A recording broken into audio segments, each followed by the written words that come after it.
If you can't care for my sister, we're getting a divorce. It's been 2 months since my sister-in-law, Mary, returned from overseas and started staying at our house. I was being exploited by her day after day, and the stress was building up. I decided to talk with my husband to see if there was any way to resolve it, but he turned red with anger and demanded a divorce. I argued that it was an excessive leap to come to such a conclusion, but he refused to listen to my words. Let's have a proper discussion about what we should do moving forward. There's nothing to discuss. My sister will stay in this house as long as she wants. Frustration grew inside me as my husband casually uttered those words, and I couldn't bear it any longer. Eventually, it escalated into a big argument. Mary witnessed our situation, and not only did she fail to intervene and stop us, but she also smirked with satisfaction. It was obvious that she was the cause of all this. I had no idea what she was thinking. 2 months ago, Mary, who was married abroad, got divorced and returned to New York. She lost custody of her children to her ex-husband and was deeply heartbroken. She decided to live in a hotel instead of moving back in with her parents to avoid their probing. Eventually, she started coming over to our house occasionally, saying she was lonely. About a week had passed since Mary had started visiting, when one day I returned home from work and my husband stopped me from entering my own room. "Hold on, don't just barge in there." "Huh? Why?" "I can't have my sister living in a hotel forever, so I decided to let her use this room." He had decided to not only let Mary move in, but to let her use my room without discussing it with me. All my personal belongings were still in the room. This is a problem. You should have discussed it with me first. You're such a petty woman. Why can't you just tell her to make herself at home? Mary didn't just get divorced, she lost her children, too. I felt guilty, as if I were the one in the wrong when he scolded me like that. As I stayed silent at a loss for words, he told me to make sure to always knock before entering the room. From that day on, Mary started using my room as if it were hers, and started treating me like a housemaid. "You came home late. I'm hungry, so hurry up and make me dinner." "I had dinner pre-cooked, so it will be ready soon." "I'll be playing a game in my room, so call me when it's ready." After preparing the meal, I knocked on the door and called her. She quickly came out, but grimaced at the sight of the meal I prepared. "Spaghetti with meatballs? You know I don't like pasta. I can't eat that. Make me a steak with a full set of side dishes." "I don't have the ingredients, and it'll take a long time to make." "Then never mind. Can you order takeout?" "I've already made pasta for 3, so bear with it today." "No way. Order takeout now." What do I do? My husband insisted that I should just go along with his stubborn sister, but I was at a loss. If I dared to express my feelings, he told me, "Think about Mary's feelings," which left me unable to retort. Mary, knowing her brother was on her side, started waking me up in the middle of the night. "I want ice cream. Go buy it now." "Huh? What time is it?" 2 a.m. The convenience store at the gas station should be open, right? Come on, get up." I was just about to fall asleep. I have work tomorrow, so give me a break. Whenever I refused, she immediately ran to my husband and tattled on me, resulting in me getting scolded and ultimately having to go get ice cream in the middle of the night. Mary never bothered to clean up after meals or help with any household chores whatsoever. On top of that, she orders me to clean her room every day.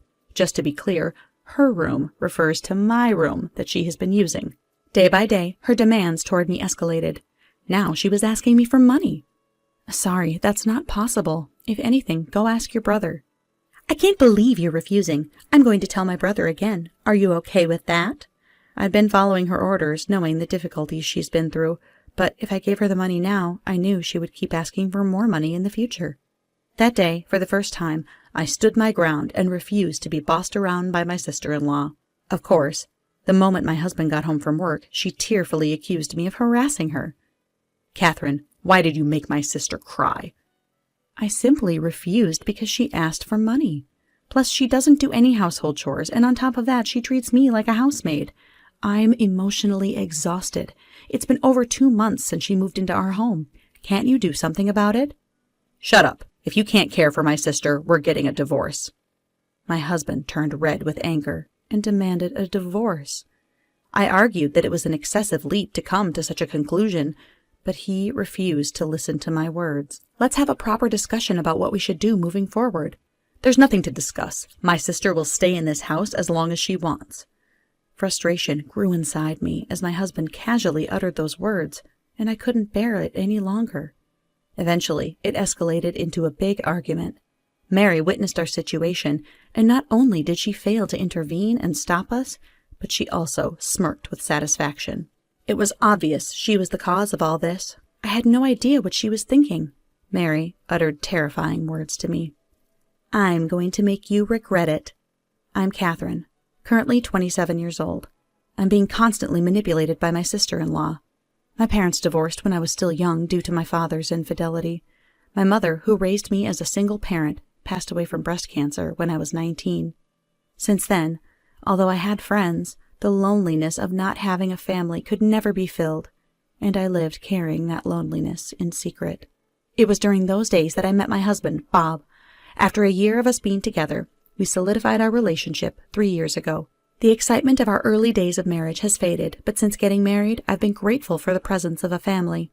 Despite this, Bob recently lost his enthusiasm for work, quit his job on his own accord, and has become a part-time worker for 3 days a week. To add to my worries, my sister-in-law, Mary, rolled into our lives. Mary was already married and living abroad by the time Bob and I got married. She was pregnant with her first child, so she couldn't come to our wedding. We never had the opportunity to meet because we were so far away. I've always heard from my mother-in-law that she was a kind and considerate daughter, so I never expected her to be so selfish, leaving me perplexed and bewildered. Her behavior continued to escalate. When I came home from work the following day, Mary was grinning with a handful of bills in her hands. The amount of money she had seemed too large to have been given by Bob. "Mary, what's with all that money?" "I sold some bags and jewelry I found in the bedroom." "Wait, you mean my room?" "Where else would they be?" I immediately rushed into my room and opened the closet, but found my mother's heirloom bags and jewelry were nowhere to be found. Mary laughed hysterically as she saw me coming out of the room in a panic. "Why did you sell my stuff?" "Because you wouldn't give me any allowance." "Don't mess around. Those were family heirlooms from my mother." "Good, so you didn't need them anymore." "That's not the point. Where did you sell them? Tell me right now." "Geez, chill out. It was this place called Super Thrift Shop, but I doubt you can get them back." I headed straight to the thrift shop to buy back the items. She just sold them today, so they still should be undergoing maintenance. It shouldn't be too late to buy them back. When I arrived at the thrift shop, I was confronted with a shocking truth. They had a rule they could only return the items to the person who sold them, unless there was proof that the items were stolen. There was nothing I could do without the proper evidence. I was aware of this rule, but I was so caught up in the moment that it slipped my mind. As I trudged back home, a burning desire for revenge against my sister-in-law consumed me. I will get to the bottom of this. First, I'll start by cleaning my room. Another week had passed. I found myself still at the mercy of my demanding and self-centered sister-in-law, enduring my husband's anger along the way. Finally, the time for the decisive battle had arrived. Like any other day, Mary treated me like a housemaid, and my patience was thin. As the evening approached, I ended up getting into an argument with Bob. "Like I've said before, I can't go on like this if you don't treat my sister better." "Are you threatening me with divorce again?" "If you don't change your attitude toward Mary, I might have to." Lately, it seemed like Bob believed as if he brought up divorce, I would stay silent and obey. As usual, he looked down on me with arrogance, and Mary stood next to him, laughing. That was when the doorbell rang. I opened the door to find my mother-in-law standing there. "Long time no see, Catherine. Can I come in?" "I'm happy you came. Please come in." "Mom, why are you here?" Upon seeing his mother, I noticed my husband's expression seemed to darken. My sister-in-law, instead of expressing joy at the long-awaited reunion, didn't even show a smile on her face. Why was she behaving like this when her own mother was here to visit? "Oh my, I didn't know you had a friend over." My mother-in-law, upon seeing Mary, said such a thing. "What are you talking about? She's your daughter, isn't she?" "Oh, stop joking. Mary just had her second child. She actually recently sent me some photos." My mother-in-law took out her cell phone and showed me a photo of the real Mary, who was still happily married overseas. The person in the photo was completely different from the woman standing in front of us, claiming to be Mary. As the woman tried to leave the living room in a flustered manner, my mother-in-law sternly stopped her. "So, who are you?" "Well, I am a friend." "Yeah, she's my friend." The lie was apparent from their panicky expressions. That's when I revealed her true identity. "So you aren't Mary after all. I've always thought it was odd. You must be Bob's mistress." "What are you talking about? Don't spout nonsense." I couldn't let him deceive us at this point. I immediately showed my mother-in-law a video saved on my laptop of the two of them getting cozy in my living room. Bob attempted to snatch the laptop away from his mother to prevent her from seeing it, but I intervened to stop him. "What is this? You better have a good explanation." "What should I say?" Taking over for my stumbling husband, I revealed the whole truth to my mother-in-law. "Bob has been letting this woman, whom he claims to be Mary, stay at our house for over 2 months, out of pity for her having gone through a divorce and losing custody of her child. On top of that, this woman sold my mother's heirlooms at a thrift shop without my consent." The footage went out, capturing this woman appearing cheerfully and excited, mentioning that she made money from selling my mother's heirlooms. She even suggested to my husband that they go out and have fun with the money. How could she do such a terrible thing? "So, what's happened to the heirlooms? They can only return it to the person who sold it, so it's currently being kept at the thrift shop."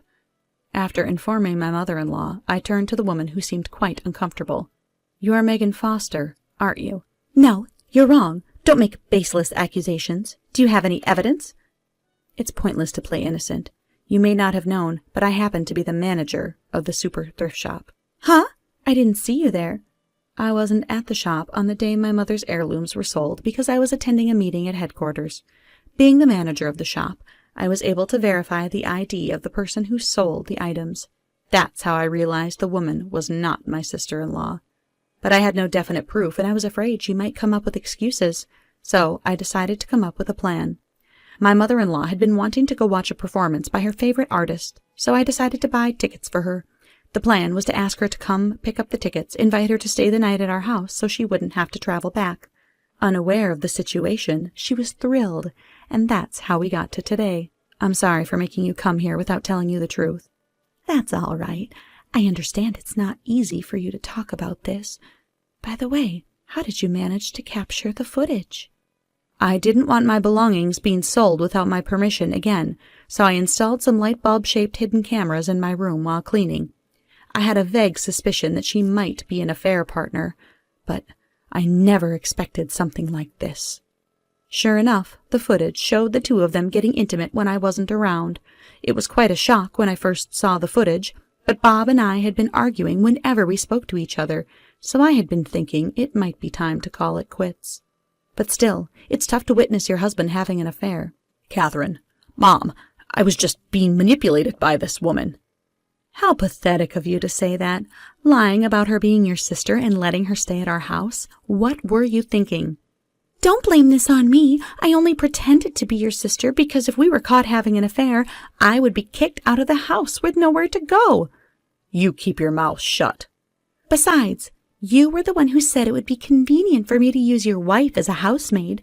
You even said that if you end up getting a divorce as the result of marital issues, you wouldn't be charged with alimony." I was taken aback and filled with rage upon learning that Bob had said all of this. "Now that your relationship has fallen apart, it's impossible to mend things as a couple. Why don't you guys get a divorce? Then you and I can live happily ever after, right, Bob?" "Sure. You've always wanted a divorce from me, so let's part ways. I've already prepared this, so file it when you're done filling it out." As I handed Bob the divorce papers with my name already filled in, he started to panic. "Don't rush things. I have no intention of leaving you. Please, just let this one thing slide." The sight of Bob begging on his knees before me was truly pitiful. His mistress turned to him, teary-eyed. "You won't abandon me, will you? You know I have nowhere else to go if I get kicked out of here." "Shut up. Don't come near me." Bob forcefully brushed off the woman clinging to him. Yet the sight of the woman pleading not to break up was so tragic, it made me feel uncomfortable. In place of my husband, who didn't even spare a glance for her, I conveyed something important. "You don't have to worry about where to go." "Huh? Where?" "The police. I reported you earlier for stealing and selling my belongings. They should be arriving here any minute. I'll go back to the thrift shop right away and get your things back, so please tell them it was a mistake." As the sound of the police sirens grew closer, the woman, realizing the situation, apologized to me for the first time. "I'm really sorry. I've learned my lesson. I won't do it again." If apologizing was all it took, then we wouldn't need the police, would we? I presented the woman to the police as the one who stole and sold my belongings. She was soon taken away. Bob, who had been staring blankly at the scene, began to beg on his knees again once the police had left. "Don't leave me. Your salary is higher than mine. If you abandoned me, I wouldn't be able to survive. You understand that, right?" You don't have to live a lavish lifestyle. And besides, you should work more than just 3 days a week. Either way, you're going to have to work more to pay me alimony. "I'll pay the alimony, but can't we find a way to avoid a divorce?" No chance. My mind is made up. Sign the divorce papers, now. Under my scolding, with the urging of my mother-in-law, Bob reluctantly signed the divorce papers. "Hey, about the alimony. Can you deduct it from our division of assets?" There are no assets that we have built together. "But you have a decent amount of savings." My savings are from before we got married, so they're not for us to split. In fact, since we got married, I've been covering most of our living expenses, so it's in the red for me. Upon hearing my words, my husband turned pale, but ignoring that, my mother-in-law and I kicked him out of the house. After getting rid of the villain, we couldn't shake off a somewhat melancholic feeling. That evening, the two of us sat together, sharing drinks and having a heartfelt conversation.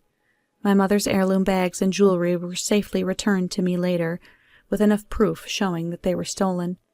My divorce with Bob was quickly finalized, and I demanded $20,000 each in alimony from Bob and his mistress. Bob was disowned by his in-laws. He had also broken up with his mistress, who was already let out of jail, as they were constantly arguing. My mother-in-law, worried about me being alone, reached out to me every once in a while. Through this incident, I felt our bond was stronger than ever. Fast forward 3 years, and I'm standing in a chapel wearing a wedding dress. I held the hand of the man who'd been waiting eagerly for me to walk down the aisle as we vowed to love each other for eternity. I felt a trickle of happiness fall down my cheeks.